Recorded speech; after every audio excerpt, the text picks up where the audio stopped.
Hello guys, welcome back to Edugiri. I hope all of you are doing great. I'm so sorry for not being regular, but there was a very important case that I was working on, and it was a back-to-back hearing kind of a case wherein though the case was of like 5 to 6 back-to-back hearings, but even after that, to consolidate the entire office and Logiri and Edugiri, it took time. So that is why there was such a long break. But from 5th to 9th, I've already marked the paper, and I'll try to do the maximum of it today. So I'm going to go backwards, like from 9th to 5th. Second is also marked. Third and fourth is left, and I will cover it for sure. Okay, fine. So let's start 9th April. Okay, the 2 week ceasefire announced. So now US and Iran has announced ceasefire. It is a 2 week ceasefire. What is the meaning of ceasefire? Ceasefire का मतलब होता है cease का मतलब होता है stop. Fire, if stop fire means stop fighting. So they have agreed on a 2 week ceasefire announced by announced by US and Iran. Okay, so it is a 2 week ceasefire. Ceasefire is stop fighting. ठीक है ना, hung in the balance with each side offering divergent accounts of terms and conditions. तो दोनों ही अलग अलग terms and conditions बता रहे हैं. और इसके सबसे पहले ही जो इशू हुआ वो ये हुआ कि इसराइल ने बोला कि लेबनान के ऊपर अगर इसराइल ने लेबनान पे बॉम्बिंग करी इमीडिएटली आफ्टर सीज फायर और कहा कि लेबनान इसका पार्ट नहीं है, is not part of the deal. Israel Prime Minister, who welcomed the US Israel ceasefire, said Lebanon was not part of the deal. Israel then stepped up airstrikes on more than 100 targets in Lebanon. ठीक है, तो इसमें सबसे पहला क्या था? Israel said Lebanon not part of the deal. That Lebanon is not part of the deal. That is what Israel said. Now, Iran is saying that it is a 10-point proposal. Iran for 2 weeks and will begin talks with Tehran based on its 10-point proposal provided Iran reopens the Strait of Hormuz. तो यहाँ पर क्या है? 10-point proposal पे discussion करेंगे. And the very important part, though it is a hard fact for us Indians, but yes, Pakistan has, mediated this ceasefire. Pakistan mediated the ceasefire. Okay, so all of this we need to know. Over 4,600 objects have been placed in the orbit in 2025.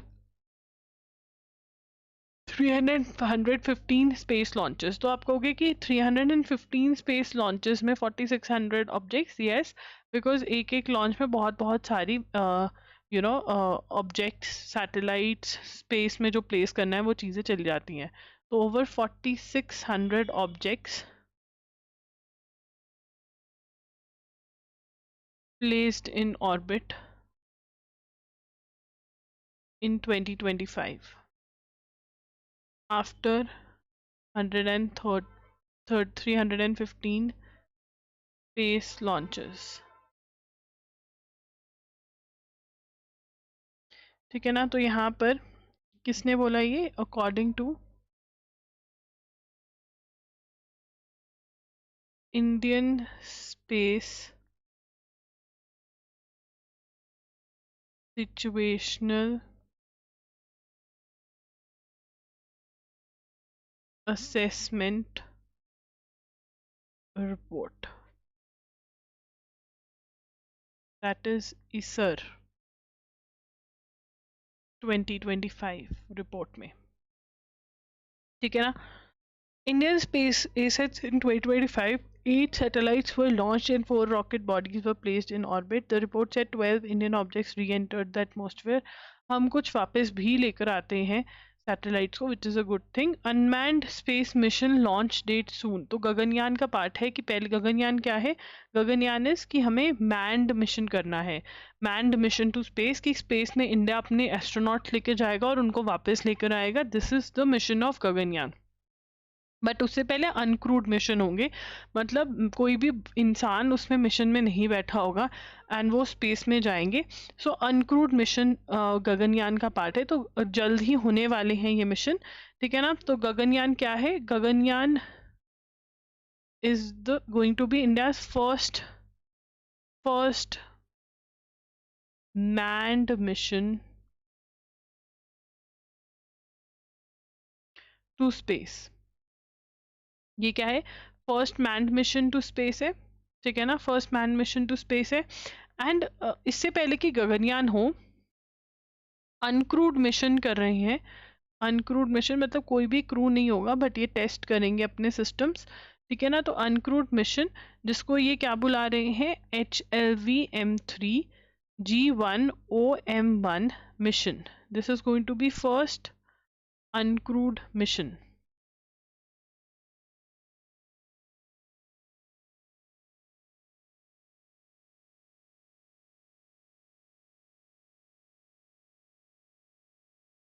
ठीक है ना, and it is going to happen soon. Now, this is about the nuclear plant.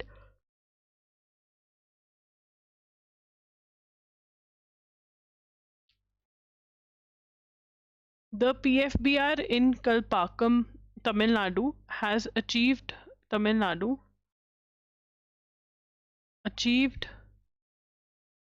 first criticality। criticality का मतलब वो stable हो गया है, जो सिस्टम है जिससे जो न्यूक्लियर से आपका फिजन होता है, nuclear fission,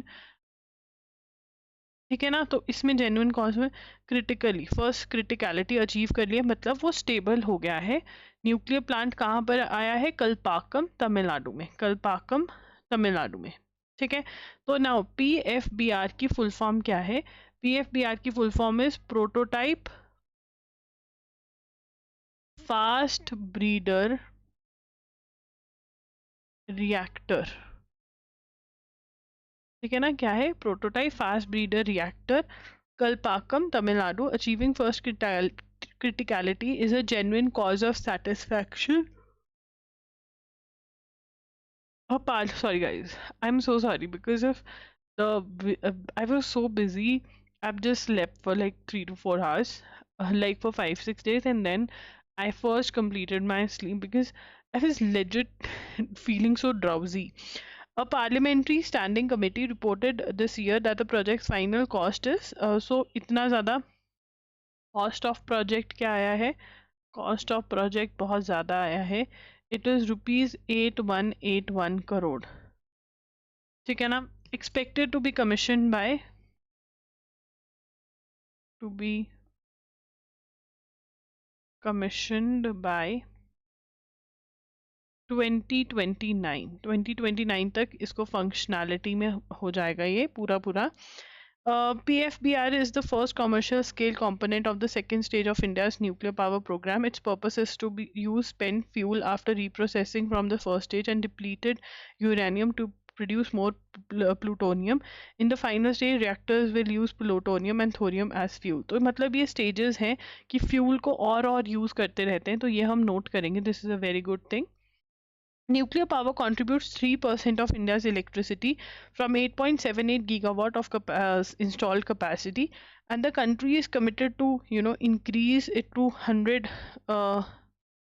Right, the country, okay, this is and yeah, net zero करना है हमें अपनी pollution, sorry, net zero carbon emissions या जो भी pollution है उसके ऊपर aim कर रहे हैं ये, तो ये note करेंगे हम, ठीक है।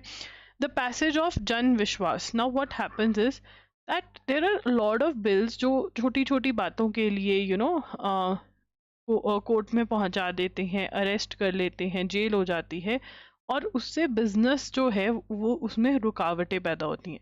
सो to create ease of business, this Jan Vishwas bill has been brought, and it is earlier also, this is not the first time, पहले भी ये लेकर आए हैं, ठीक है ना। तो यहाँ पर जो गवर्नमेंट है वो ईज ऑफ बिजनेस क्रिएट करना चाहती है, और वो क्या करना चाहती है, ठीक है ना, डिपार्चर मतलब मूव ऑन करना चाहती है, departure from over reliance on criminal sanctions towards a more predictable and facilitative approach to compliance। तो मतलब यहाँ पर लोग जो हैं, मतलब लोगों से आप पैसा ले लो अगर वो कंप्लायंस नहीं कर रहे हैं, बट जेल वगैरह जो है वो खत्म कर रहे हैं। और ये क्यों कर रहे हैं? ईज ऑफ डूइंग बिजनेस के लिए। इसका पर्पस पूछा जाता है, एम क्या है, क्यों लेकर आ रहे हैं ये? This is the aim is to create ease of doing business. This reform began with Jan Vishwas Act 2023, which decriminalized minor offences by amending 183 provisions across 42 Central Act। ठीक है ना? तो यहाँ से स्टार्ट किया गया था ये 2023 में, तो ये नोट कर लोगे। So ease of doing business, criminal penalties for technical and procedural non-compliances with civil penalties or administrative measures.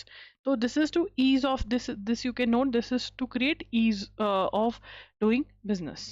Okay, in an important milestone the prototype ये हम कर चुके हैं। What is criticality? अच्छा नहीं, अभी हम समझेंगे क्रिटिकलिटी है क्या। What is criticality? Criticality is an important milestone because a nuclear reactor becomes critical when its chain reaction is able to sustain itself. That is, when an atom's nucleus undergoes nuclear fission, it releases neutrons that trigger at least one more fission reaction in the surrounding nuclei. Reactor engineers ensure that happens by controlling the composition of the fuel. So you know this method of जो भी है वो achieve हो गया है, stability achieve हो गया उसके अंदर, तो it is a point of to be happy. India withdraws bid to host climate summit in 2028. So COP बोलते हैं climate summit को, that is conference of parties। ठीक है ना? कॉन्फ्रेंस ऑफ पार्टीज क्या है? क्लाइमेट चेंज समिट है, जिसके अंदर जितनी भी member countries of United Nations हैं वो आपस में मिलती हैं, बातचीत करती हैं कि कैसे क्लाइमेट चेंज जो है उसको रोका जाए, उससे लड़ा जाए, और कैसे हम पेरिस अग्रीमेंट जो कि 2015 में साइन हुआ था उसको कैसे अचीव कर सकते हैं। पेरिस अग्रीमेंट में प्रॉमिस किया था कंट्रीज ने कि हम अर्थ का temperature 1.5 degree to 2 degree Celsius से ज़्यादा ऊपर नहीं जाने देंगे। तो ये कैसे अचीव करें, इन सब चीज़ों पे बात करते हैं। अब इंडिया 2028 में ये समिट होस्ट करना चाहता था, बट इंडिया ने विड्रॉ कर लिया है। तो India withdraws bid to host climate summit in 2028। तो इंडिया जो है क्लाइमेट समिट नहीं होस्ट करेगा 2028 की, पहले इंडिया ने बिड किया था। ठीक है ना? ये 33rd एडिशन था, जिसको हम क्या बुलाएंगे? कोप 33, जो कब होना था? इन 2028। ठीक है, ये किसने बताया? According to a report by climate home news. सो क्या है? क्लाइमेट होम न्यूज़ की रिपोर्ट है, 33rd एडिशन जो है वो अब हम होस्ट नहीं कर रहे, इंडिया होस्ट नहीं कर रहा है। ठीक है, PM Modi Narendra Modi had announce India's interest in COP 33 at COP 28 in Dubai in 2023। यहाँ पे लिखेंगे PM Modi had announced interest in hosting COP 23। COP 23 तो कब की हो चुकी है? कोप 33 at COP 28 in Dubai in 2023. This is also important point. The Ministry for Environment, Forest and Climate Change did not comment on the report.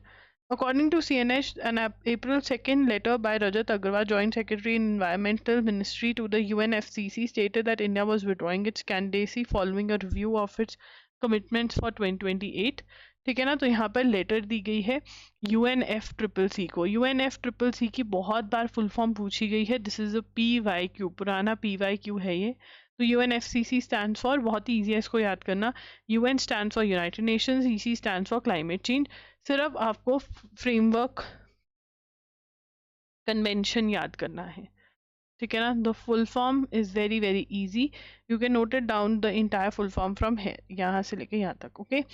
उसके बाद the hosting of COP rotates among. अब hosting of COP होती कैसे है, ये बहुत important है। Hosting of cope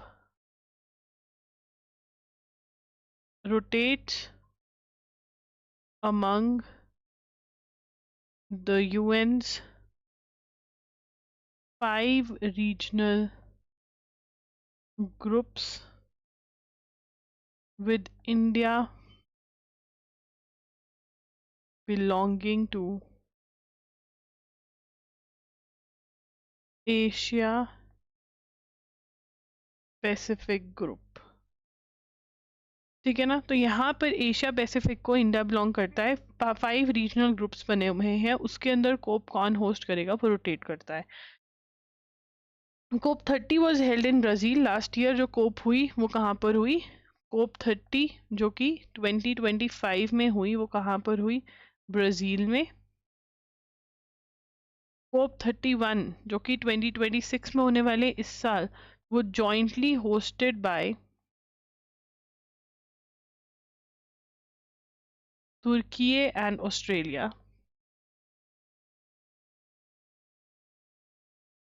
this is very very important.